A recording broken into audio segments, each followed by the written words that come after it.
그걸 온전히 노력으로 실현 가능하게 해주는 게, 저는 책을 사는 행위는 전문가의 경험을, 이런 기록물은 우리의 소중한 자산이, 몰라서 못하는 시대는 지났다, 주체가 되어서 주인공이 될 수 있는 기회죠.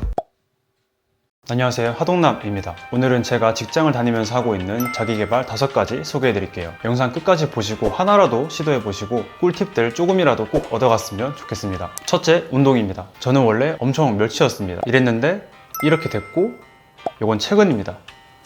저는 운동을 이런 뻔한 이유 때문에 하진 않았어요. 몸이 건강해야 정신도 건강해진다. 물론 맞는 말이고, 운동이 주는 여러 이점이 많은 건 다들 아실 거예요. 하지만 저는 한 살이라도 어릴 때부터 운동하는 습관을 가지는 게 훨씬 더 중요하다고 생각해요. 특히 남자는 20, 30대에 몸을 관리하면 연애 시장에서나, 그리고 나아가서 결혼 시장에서도 장점이 되고, 40대 이후에는 건강이나 자기 관리하기 훨씬 수월하겠죠. 제가 헬스하면서 가장 크게 얻은 거는 딱 2가지 있습니다. 운동하는 습관, 자신감. 내 모습이 달라지고 내가 보기에 멋있어지면 자신감이 올라갈 수밖에 없더라고요. 만약에 내가 보기에 내 몸이 마음에 안 들어, 근데 또 몸이 멋있는 사람 보면 부러워하고 그런 몸을 가지고 싶어 해요. 그걸 온전히 노력으로 실현 가능하게 해주는 게 운동입니다. 특히 가성비 좋은 헬스. 직장을 다니면서도 운동하는 습관을 만들어서 평생 운동하는 습관을 만들면 건강과 몸매, 정신도 관리하는데 많은 도움이 될 겁니다. 꼭 헬스가 아니더라도 나를 위해서 꾸준히 할 수 있는 운동 1가지 정도는 꼭 하셨으면 좋겠습니다. 저는 1년에 책 1권도 안 읽는 사람이었는데 지금은 한 달에 한 2-3권 정도 읽고 있습니다. 그런데 왜 책을 읽냐 한다면, 저는 책을 사는 행위는 전문가의 경험을 사는 행위라고 생각해요. 그리고 책은 내가 평소에 생각지도 못했던 것들을 생각해보게 하고 새로운 분야를 배울 수 있는 도구입니다. 책을 통해서 저자의 아주 진한 경험, 그리고 지식, 정보를 싸고 편리하게 얻을 수 있는 거죠. 그렇다고 아무 책이나 읽기보다 목적에 맞는 독서를 해야 합니다. 내가 만약 마케팅 쪽을 알고 싶다? 그럼 마케팅 책을, 내가 부동산을 공부하고 싶다? 그러면 부동산 책부터 읽어야겠죠. 세계 1위 부자인 아마존 창업자 제프 베조스는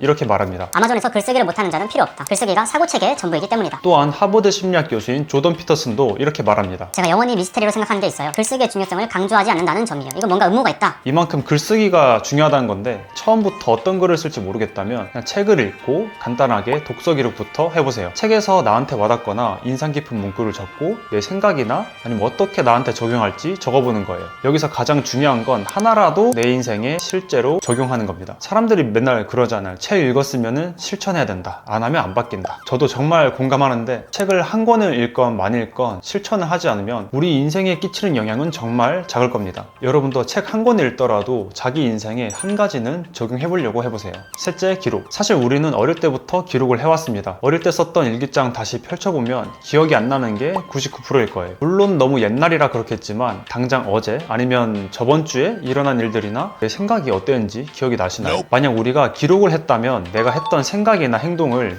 기억해낼 수 있지 않을까요? 이런 것처럼 우리는 현재 나의 생각, 행동, 일어난 일이나 성과 등에 대해 기록을 해야 합니다. 그냥 추상적인 느낌이나 생각이 아니고 사실을 기반으로요. 정확한 수치까지 있으면 더 좋겠네요. 이런 기록물은 우리의 소중한 자산이 될 거예요. 예를 들어 SNS에서 소재로 활용해보거나, 아니면 내가 얼마나 성장했나 판단하고 목표를 세우기도 하고, 그 안에서 교훈을 얻거나 배울 점을 찾을 수도 있겠죠. 저는 이런 기록들을 하고 있습니다. 인스타그램에서 운동 계정을 운영하면서 사진이나 운동 영상을 기록하고 있습니다. 몸짱 형님들 보면서 동기부여도 되고, 사람들이랑 정보 공유도 하고 있습니다. 다이어리에는 짧게 일기를 쓰거나 한 주 하루 계획을 세우고 점검합니다. 다이어리를 안 쓸 때보다는 확실히 실행력이 올라가서 꾸준히 쓰려고 하고 있어요. 독서 기록으로 읽은 책을 내 나름대로 재해석도 해보고 나에게 적용해볼 만한 내용을 정리하고 복습하기도 합니다. 최종적으로 책 내용을 실행하는 데 많은 도움이 됩니다. 제가 말씀드린 것 말고도 블로그 같이 기록할 수 있는 플랫폼이나 여러 방법들이 있으니까 여러분이 하고 싶은 방법으로 기록을 시작해보세요. 넷째, 유료 강의. 요즘 클래스 101이나 유튜브, 인스타에 보면 유료 강의를 파는 사람들이 정말 많아졌어요. 주제도 다양하고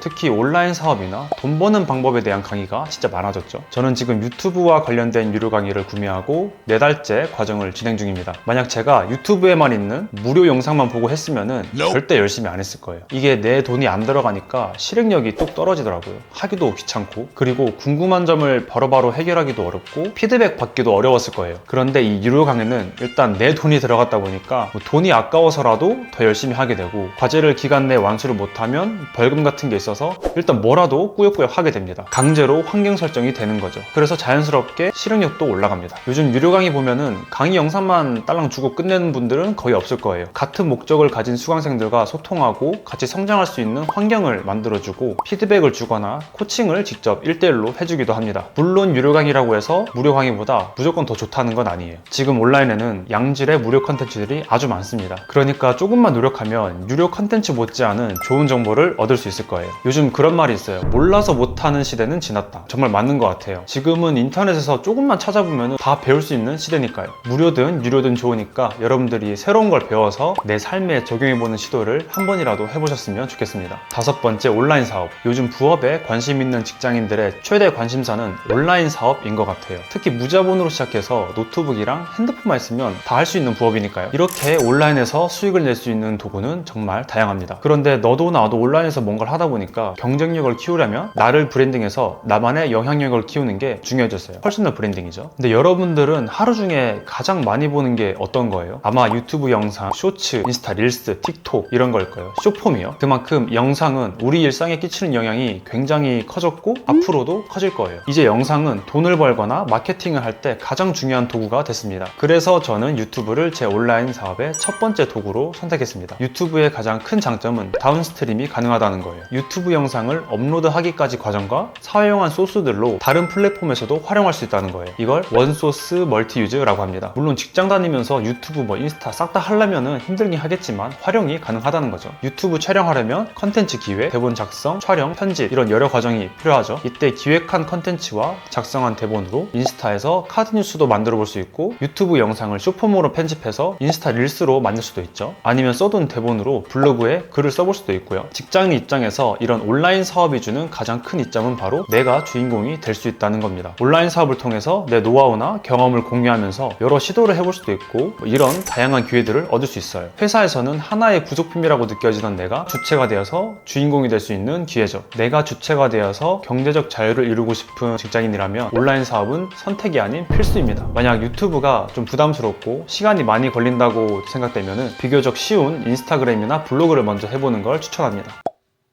여기까지 제가 직장을 다니면서 하고 있는 자기계발 5가지였습니다. 제가 지금 하고 있는 자기계발이나 앞으로 제가 직접 해보고 얻은 경험이나 정보들을 컨텐츠로 만들어서 구독자님들께 보답하겠습니다. 영상 봐주셔서 감사하고 여러분과 함께 성장할 수 있도록 더 좋은 영상으로 찾아오겠습니다. 저와 함께 하루만 독하게 살아봅시다. 제가 진심으로 응원하겠습니다.